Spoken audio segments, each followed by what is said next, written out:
তিন রকমের ডাটা কেটে ধুয়ে নিলাম। এগুলো হইল মাইরা ডাটা, মানে ডাটা শাকের ডাটা। শাকগুলো খাওয়া হয়ে গেছে, ডাটাগুলো পড়ে আছে। তা আজকে ঝোল করব। দিলাম মিষ্টি কুমড়া ডাটা, দিলাম পুঁই শাকের ডাটা। নিজের কাছে পুঁই শাকের ডাটা আছে, নিজে গাছ লাগালাম, ওইখান থেকে এনে পুঁই শাকের ডাটা দিয়ে দিলাম। তো এই তিন রকমের ডাটা দিয়ে আজকে ঝোল করব। ডাটা খালি খালি রান্না করলে ভালো হয় না, আলু দিতে হবে ডাটাতে, তখন ভালো হবে, খেতেও ভালো লাগবে, রান্নাও ভালো হবে। আলু কেটেও ধুয়ে নিলাম।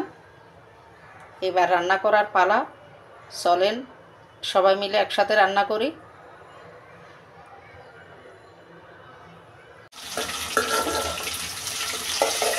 তো প্রথমে আলু একটু ভেজে নিলাম।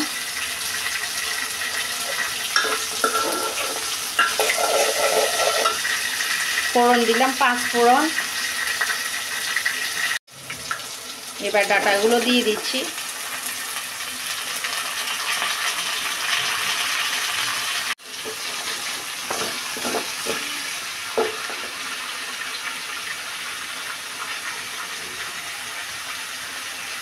প্রথমে একটু ডেকে কষিয়ে নিব, কমিয়ে নিব, তারপরে এক এক করে সব মশলা দিয়ে কষিয়ে নিব।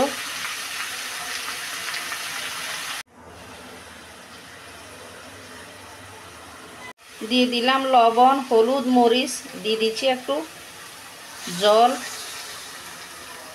তেল পড়া যাচ্ছে, নেড়ে আর একটু কষিয়ে নিব। তো তরকারি মোটামুটি কষানো হয়ে গেছে।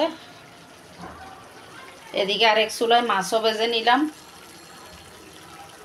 কষানো হয়ে গেছে, দিয়ে দিচ্ছি ভেজে রাখা মাছ।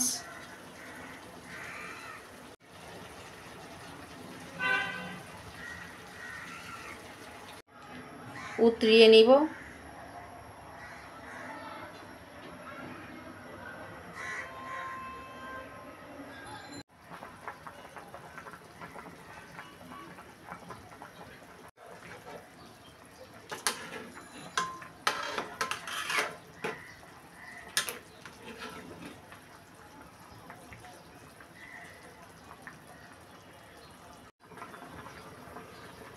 ডাটার ঝোল মোটামুটি হয়ে আসছে। দিয়ে দিচ্ছি জিরে গুঁড়া, নামিয়ে নিলাম। হয়ে গেল আমার প্রিয় তরকারিগুলোর মধ্যে অন্যরকম একটি তরকারি,